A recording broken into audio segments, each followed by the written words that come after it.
Le Bernardin was the crown jewel of the city's fine dining scene.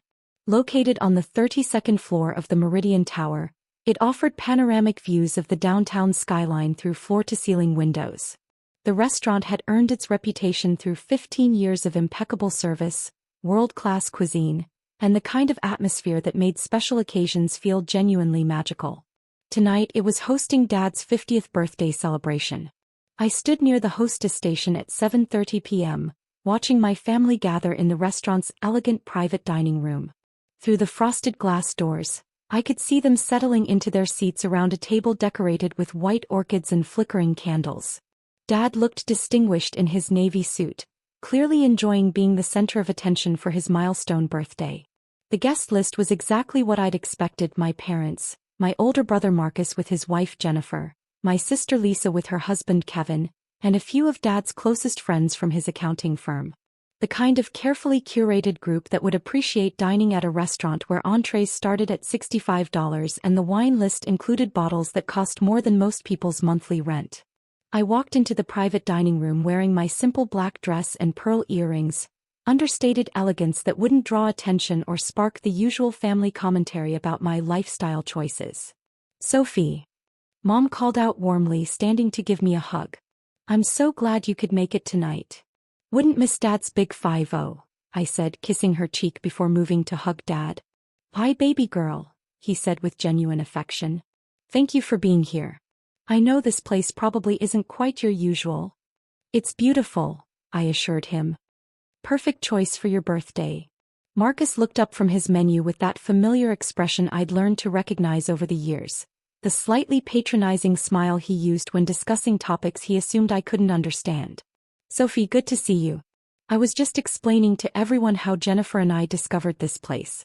We've been coming here for client dinners since my promotion to senior vice president." His wife Jennifer nodded enthusiastically. "The sommelier here is absolutely brilliant.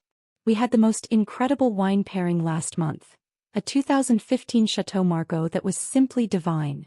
"Sounds wonderful," I said, taking my seat between Mom and Lisa. Lisa leaned over and whispered, "Don't let Marcus intimidate you. He's been name-dropping wine regions all week just to impress Dad." I smiled and picked up my menu, though I already knew every dish by heart. Le Bernardin's offerings changed seasonally, but the core philosophy remained constant: French technique applied to the finest ingredients available, with prices that reflected both quality and exclusivity. "Now this," Dad's friend Robert said, scanning the menu, "is what I call a proper celebration dinner. None of that chain restaurant nonsense."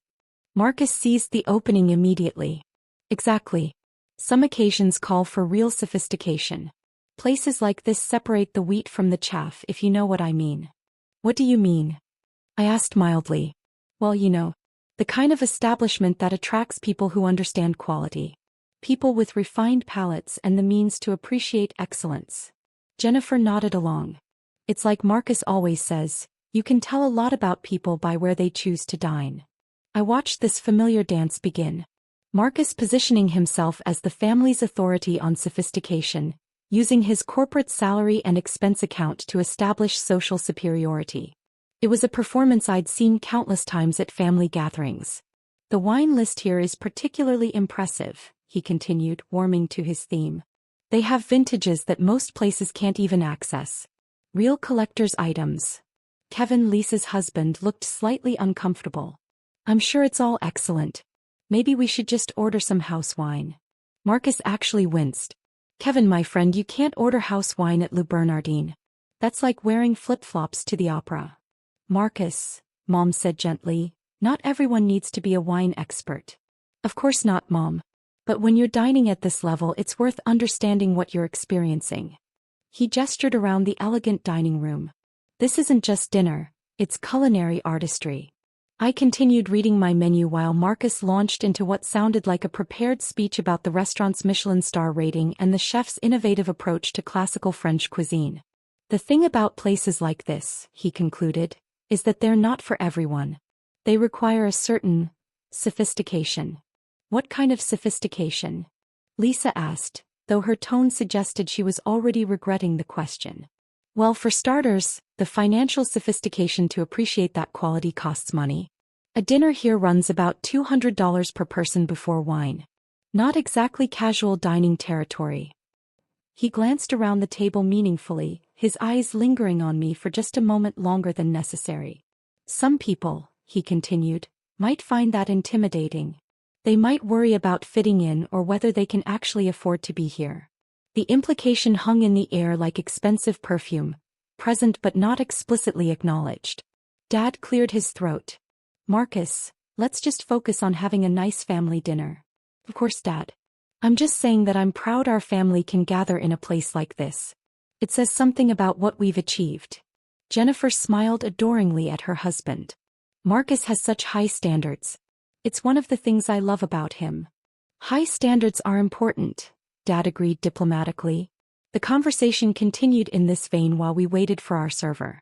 Marcus held forth on wine regions, restaurant ratings, and the importance of investing in quality experiences. Jennifer provided supportive commentary about their sophisticated dining adventures. The rest of the family listened politely, though I could see Kevin calculating whether his credit card could handle his share of the evening. Our server arrived, a consummate professional who introduced himself as Thomas and began explaining the evening's specials with the kind of detailed knowledge that comes from working in truly exceptional establishments. For tonight's wine selections, Thomas continued, I'd be happy to make recommendations based on your preferences and the dishes you choose. Actually, Marcus interrupted, I'd like to speak with your sommelier directly. I have some specific questions about your 2016 Burgundies. Of course, sir. I'll have him come over immediately. As Thomas departed, Marcus leaned back with obvious satisfaction. The service here is impeccable. They understand that discerning diners expect a certain level of expertise. Marcus, I said quietly, do you ever worry that you're trying too hard? His smile tightened slightly. What do you mean? All this commentary about sophistication and financial requirements. It sounds like you're trying to convince someone that you belong here. I'm not trying to convince anyone of anything. I'm simply appreciating quality. Are you? Or are you using expensive restaurants to validate your sense of self-worth? The table went quiet. Jennifer's fork paused midway to her mouth. Dad's eyebrows rose slightly. Sophie, Marcus said with forced lightness, I don't think you understand the dynamics of high-end dining. Don't I? Well, no offense, but when was the last time you dined somewhere like this? I mean, really, Sophie, could you even afford dinner here? He said it with a laugh, as if it were a gentle family joke rather than a pointed attack. But the intent was clear to everyone at the table. Marcus, Mom said sharply, that's not appropriate. I'm not being mean, Mom. I'm just being realistic. Sophie works in, what is it again? Some kind of consulting thing. Digital strategy consulting, I said calmly. Right. Digital consulting. Very modern, I'm sure, but probably not quite the same income bracket as senior VP at a Fortune 500 company. Jennifer giggled nervously. Marcus, maybe we should just order appetizers. I'm just saying, Marcus continued, clearly enjoying himself now, that places like Le Bernardin aren't exactly budget-friendly. Some of us are more comfortable with these price points than others. Dad looked genuinely embarrassed. Marcus, that's enough. Dad, I'm not being cruel. I'm just acknowledging reality. Sophie's probably doing mental math right now, figuring out how she's going to pay for her share of dinner. The silence that followed was broken by the appearance of a distinguished man in an impeccable suit approaching our table with obvious purpose. Good evening, he said with warm professionalism. I'm James Mitchell, the general manager here at Le Bernardin. Marcus straightened up immediately, clearly assuming this was some kind of VIP treatment related to their reservation or his corporate connections. Mr. Mitchell, he said smoothly, wonderful to meet you. I'm Marcus Roberts. I've been bringing clients here for several months now. Exceptional establishment. The manager smiled politely at Marcus but turned his attention directly to me. Ms. Roberts, he said with genuine warmth, what a pleasure to have you dining with us tonight. I hope you're enjoying your family celebration. I smiled back. Thank you, James. Everything looks perfect as always. Excellent. I wanted to personally ensure that your father's birthday dinner exceeds expectations. Please let me know if there's anything at all we can do to make this evening special. Marcus looked confused. I'm sorry, do you two know each other? James Mitchell looked genuinely surprised by the question. Know each other? Of course. Ms. Roberts is the owner of Le Bernardin. The effect was instantaneous and devastating. Marcus's wine glass slipped from his fingers and shattered on the marble floor. Jennifer made a sound like a deflating balloon. Dad's mouth fell open and stayed that way. Sophie owns this restaurant? Mom whispered. Not just this restaurant, James clarified helpfully. Ms. Roberts owns the entire Platinum Dining Group. Le Bernardin, Chez Laurent, the Garden Room, Illinois Giardino, and our newest location, Maison Blanc. The silence that followed was so complete I could hear the soft jazz music playing in the main dining room. 5 restaurants, Dad said slowly. 5 of the city's finest dining establishments, James confirmed proudly. Ms. Roberts has built an exceptional collection of culinary experiences. Marcus was staring at me like I might be a hologram. That's impossible. Is it? I asked gently. Or did you just never pay attention when I tried to tell you about my work? You said you did digital consulting. I do. Digital strategy consulting for luxury hospitality brands. It started as a way to help high-end restaurants improve their online presence and customer engagement. Then I began investing in the properties I was consulting for. James nodded enthusiastically. Ms. Roberts revolutionized our entire approach to digital marketing and customer experience. She increased our average revenue per customer by 40% in the first year. 40%, Kevin repeated weakly. The consulting work led to investment opportunities, I continued. When Le Bernardin's original owners wanted to sell 18 months ago, I made an offer. You bought Le Bernardin? Lisa asked in amazement. For $12 million. Then I used it as the foundation for acquiring the other properties. Platinum Dining Group now represents about $85 million in restaurant assets. Jennifer was frantically Googling on her phone. Platinum Dining Group. Sophie Roberts, founder and CEO. Forbes 30 under 30 foot in hospitality. You were in Forbes? Dad asked. Last year. The article was about young entrepreneurs transforming the luxury dining sector. Marcus had gone from pale to red. Why didn't you say anything? All this time we thought. You thought what you wanted to think, I said calmly. Every time I mentioned a successful consulting project or a new investment, you'd redirect the conversation to your corporate achievements or explain why small business ownership was risky. But you drive that old Honda, you live in that small apartment. I live in a downtown loft that's 3 blocks from my flagship restaurant. And I prefer reliable transportation to flashy displays. James was beaming with obvious pride. Ms. Roberts is one of the most respected restaurateurs in the city. Her approach to hospitality excellence has set new industry standards. All those times, Mom said slowly, all those times we worried about your financial stability.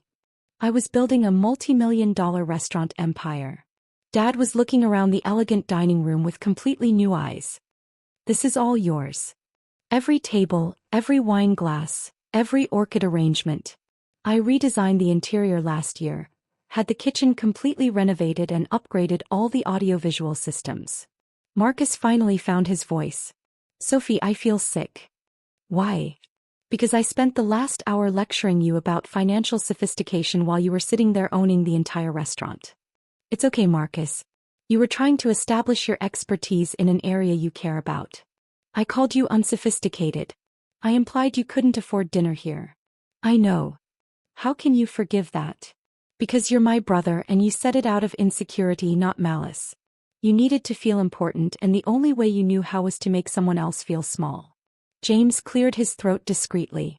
Ms. Roberts, should I have the sommelier prepare something special for your family's celebration? That would be lovely. Maybe the 2015 Chateau Margaux that Marcus and Jennifer enjoyed so much. Excellent choice. I'll have him bring up our reserve bottle.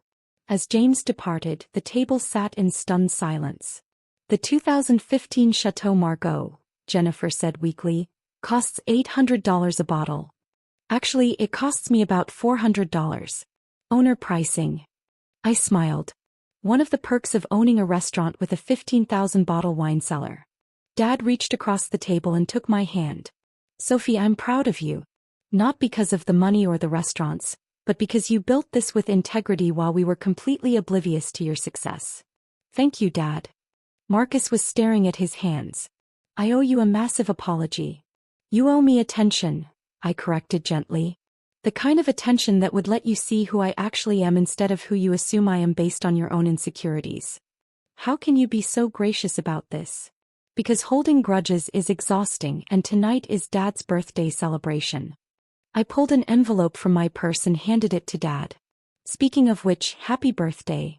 He opened it and stared at the contents. What is this?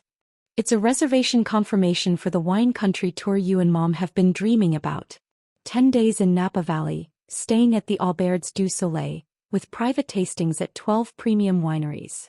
Mom looked over his shoulder at the itinerary. Sophie, this must have cost a fortune. It doesn't matter what it cost. What matters is that you and Dad have an experience you'll remember forever. But after everything we assumed about your finances. Mom, you're my parents. I don't love you conditionally based on whether you understand my career success. I love you because you raised me to work hard, be honest, and take care of the people I care about. Thomas returned with our sommelier, who presented the Chateau Margaux with appropriate ceremony. As he poured the wine into our glasses, I looked around the table at my family, all of them staring at me like they were seeing me for the first time.